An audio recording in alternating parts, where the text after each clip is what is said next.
Kamu berangkat nggak usah bayar. Ya, ya, Nanti ya. potong gaji misalnya. Potong gaji berapa bulan itu Nah, atau? itu kan harus jelas tuh Ya, ya, ya. di perjanjiannya. Karena seringkali begitu, Hmm. nggak diberi informasi. Hmm. Potong gaji selama dia bekerja dipotong terus tuh Oke. tanpa dia menerima haknya. Oke. Nah itu harus informasi itu harus jelas diterima. Harus dipahami betul ya. Betul. Oke. Karena banyak fakta Mas, ada loh CPNI yang dia sebenarnya nggak bisa baca, tapi dia bisa berangkat. Jadi asal tanda tangan atau mungkin cap jempol atau apa begitu ya. Saya tidak tahu ya sekarang masih ada atau tidak. Tapi itu sangat beberapa kasus terjadi di waktu sebelumnya. Kemudian yang selanjutnya harus diperhatikan juga oleh para calon pekerja migran itu adalah proses nanti di sana itu dia harus ikut, kalau kita bilang sih harus ya, tapi ya faktanya memang mungkin agak sulit di beberapa negara untuk ikut aktif berorganisasi, berkomunitas, berserikat lah ya dengan teman, dengan sesama pekerja migran. Karena itu akan sangat membantu mereka ketika mereka mendapatkan masalah. Mungkin secara garis besar kalau boleh dikatakan tips lah ya, itu yang bisa dilakukan oleh para calon pekerja migran ketika mereka akan memutuskan menjadi pekerja migran supaya mereka terhindar dari kekerasan, baik itu pra penempatan, kemudian di masa penempatannya ataupun pasca. Nah kalau di Cirebon kan ada tuh Mas, sekarang informasi-informasi itu kita mengajak masyarakat juga untuk datang sendiri ketika mereka ingin jadi CPNI itu. Jangan tergiur dengan bujukan orang ya. Kan sekarang kan banyak tuh yang udah kamu terima beres, duduk aja di rumah, tinggal terima paspornya ini. Nah itu di Cirebon itu termasuk salah satu daerah yang punya LTSA, layanan terpadu satu atap. Nah dan sekarang per Juni kemarin kita sudah di Cirebon itu sudah di launching juga ada MRC. Migrant Worker Resource Center MRC. Jadi informasi layanan terpadu terkait untuk layanan pekerja migran yang responsif gender. Jadi kalau LTSA itu lebih ke layanan administratifnya Mas. Yang satu atap itu ya. Itu yang dikerucuk. Kalau di dekat stasiun, nah itu kan ada ya, ada 5 menit lah kalau dari stasiun kalau berkendaraan. Nah itu di sebelah situ ada teman-teman MRC juga yang menyediakan layanan ya. Kalau mau mencari informasi misalnya apa sih harus disiapin kalau mau berangkat, atau justru ketika mereka ada masalah dari keluarganya bisa juga mengadu di situ.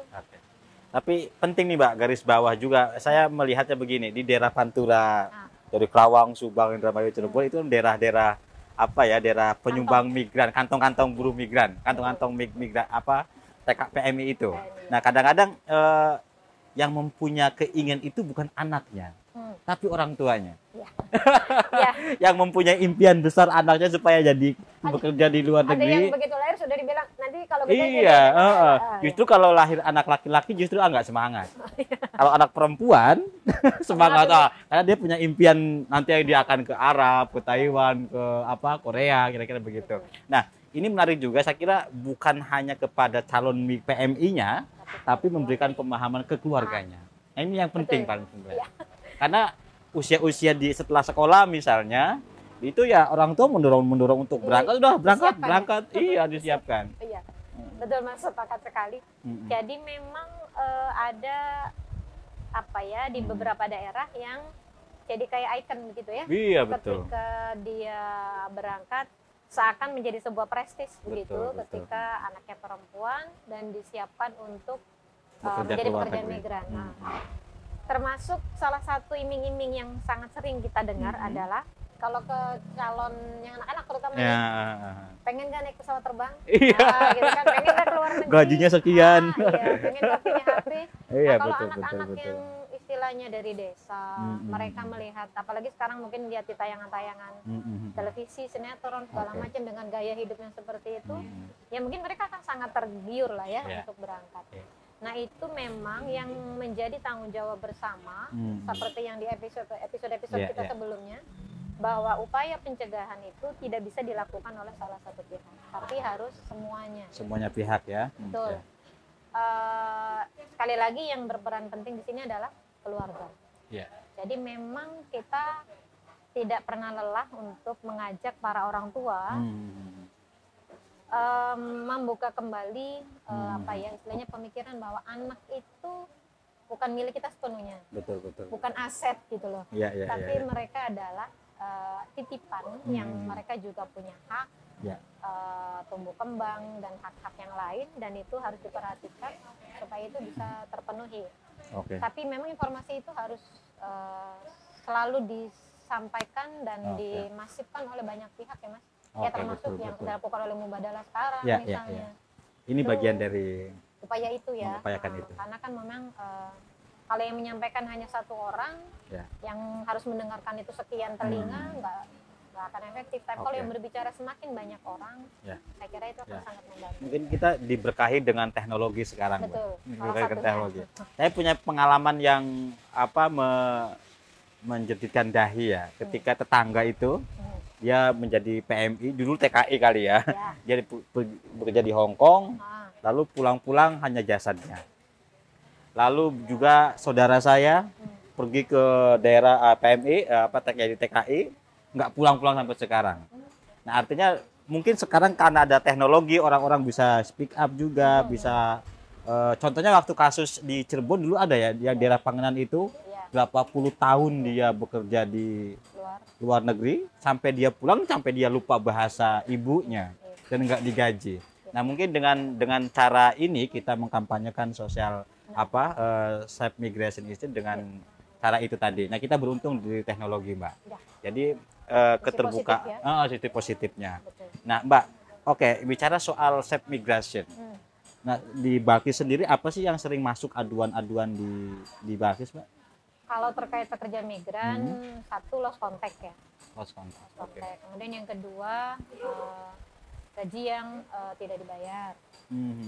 Dan yang ketiga sih biasanya beban kerja yang over ya. Jadi yang tadi saya sampaikan sempat di awal itu, beban kerja itu kan harusnya 8 jam ya. Tapi fakta itu mereka bangun dari jam 3 baru istirahat jam 1 malam atau jam 2 malam.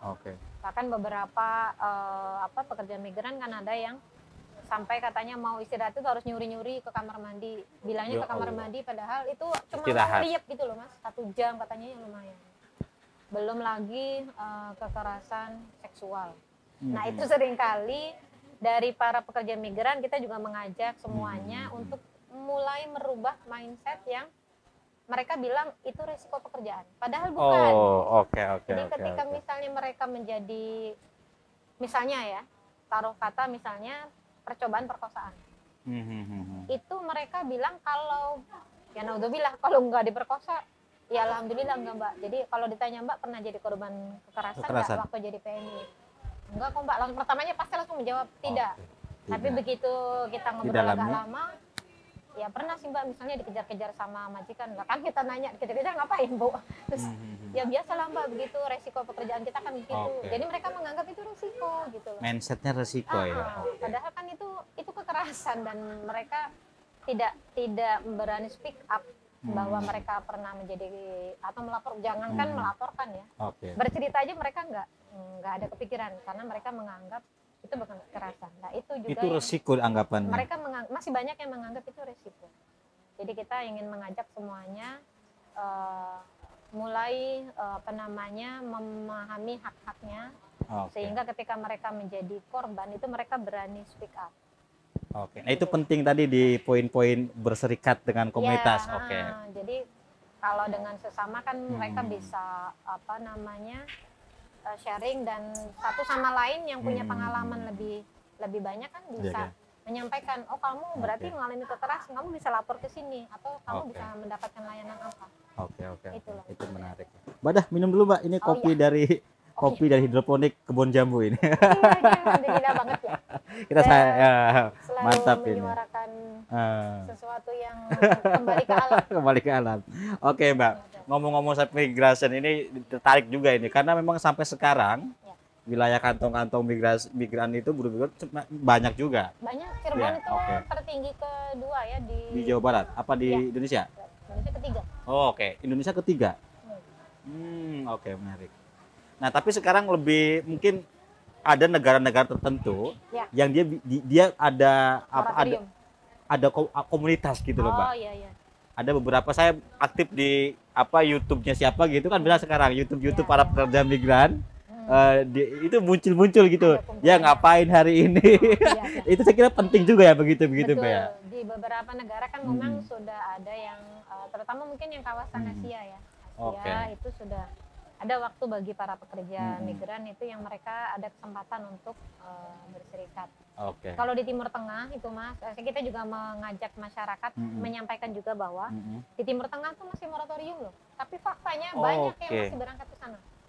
Oke, Mbak. Sekarang peta-peta rawan.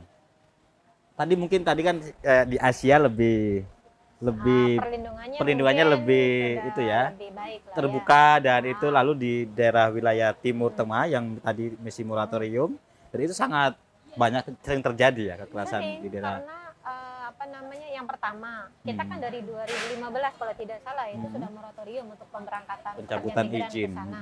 Tapi prakteknya Tapi masih banyak. faktanya masih banyak yang berangkat ke Irak, ke Dubai, ke Qatar, itu masih banyak. Dengan misalnya alasan ada call visa itu ada permintaan dari sana nih. Iya, dipanggil lagi gitu ya. Padahal kan ya itu tadi mereka berangkat ke sana biasanya pakai visa turis nih Mas. Oke. Sama komite diberangkatkan pakai visa turis. Tapi di sana ternyata mereka bekerja. Nah, kita sih sekali lagi ingin mengajak kepada masyarakat ketika ingin memutuskan berangkat menjadi pekerja migran, cek dulu itu. Kalau dulu kita bilang PJTKI ya. PJTKI. Nah, Oke. sekarang itu namanya P3MI. P3MI. P3MI. Oke. Nah, itu harus dicek dulu itu legal atau tidak. Kemudian kalaupun legal, itu dia apakah memang dia masih punya hak untuk beroperasi atau tidak. Karena ada yang legal tapi memang mereka itu ada kalau di perizinan tuh ada kayak haknya ada yang ditunda karena misalnya mereka bermasalah dalam penempatan pekerja migran. Jadi kayak kalau orang bermain tuh lampu kuning gitu loh Mas, dari pemerintah, dari Kementerian Tenaga Kerja misalnya mereka sedang diberi peringatan jadi tidak boleh melakukan operasional. Itu harus benar-benar dicek tuh Mas. Oke. Nah, data itu kan kadang-kadang nggak diketahui oleh masyarakat. Bahkan kadang-kadang pemerintah desa juga nggak punya loh Mas. Data P3MI yang legal atau yang masih punya hak izin operasi. Kalau peran pemerintah di mana, Mbak? Di level daerah, di desa, di daerah, itu seperti apa untuk pencegahan kekerasan segregasi itu? Mesti lemah atau gimana? Oh iya, kalau perannya selama ini sih saya lihat masih belum maksimal ya, karena memang oknum-oknum yang bermain juga itu kan kalau berbicara pekerja migran ya Mas, pekerja migran, lalu nanti itu berkaitannya dengan trafficking, perdagangan orang. Satu alur gitu ya. Nah, itu kita akan berbicara bersinggungan dengan mafia kelas internasional. Jadi sindikatnya itu kelas internasional. Dan itu kita memutus mata rantainya itu harus sangat dari bawah, susah, ya. sangat susah. Jadi ada orang-orang yang bermain di belakangnya itu yang memang powernya ketika satu kena langsung ditutup, langsung diputus. Ketika satu kena langsung diputus. Sehingga untuk nyampe ke atas itu akan susah sekali. Sehingga memang peran pemerintah desa, di daerah, di pusat itu sangat besar ya. Ya harusnya ya. Iya, oke. Tapi kan faktanya masih banyak yang bermain di level bawahnya itu, di grassroots-nya. Itu celah-celah kosongnya itu banyak dimanfaatkan oleh oknum. Kalau di kita kan sponsor ya Mas. Ya, sponsor atau calo gitu Calo, ya. Karena memang mereka memanfaatkan, mereka kan pakai sistem pasar kayak online begitu. Jadi misalnya sudah kamu tinggal duduk di rumah, iya betul. datang, nggak usah datang repot kemana-mana. Kalau orang desa kan mikirnya, contoh kasus deh misalnya kantor layanannya ada di pusat kota. Nah mereka ada di daerah border. Udahlah saya repot mau kesananya lagi jagain anak, durung masak, durung di pasar gitu kan Mas ya. Nah itu kan karena ketika ada tawaran, udah kamu gak usah kemana-mana, nanti suratnya jadi, paspornya tunggu jadi. Panggilan aja. Tunggu panggilan. Ya itu kan pasti mereka akan memilih itu.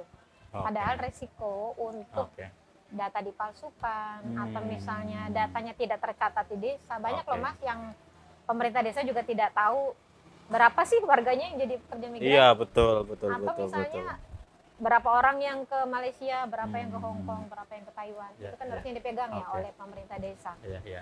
Oke, menarik ini. Ya, apa ya, merinding saya. Iya, karena itu sudah bicara kasus internasional. Iya. Dan itu terjadi di keluarga saya.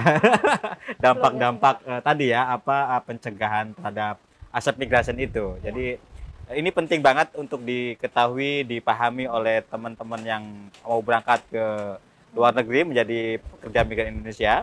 Dan juga orang tuanya Mbak Ada. Betul, keluarganya lah. Keluarganya, orang tuanya, keluarganya harus mengetahui resiko-resiko apa yang akan terjadi ketika anaknya bekerja menjadi buruh migran, pekerja migran Indonesia. Jadi penting tadi ada persiapan mental, fisik, keuangan ini penting ini. Jangan sampai ini banyak terjadi Mbak Ada. Orang yang pernah keluar negeri habis uangnya lalu berangkat lagi, berangkat lagi.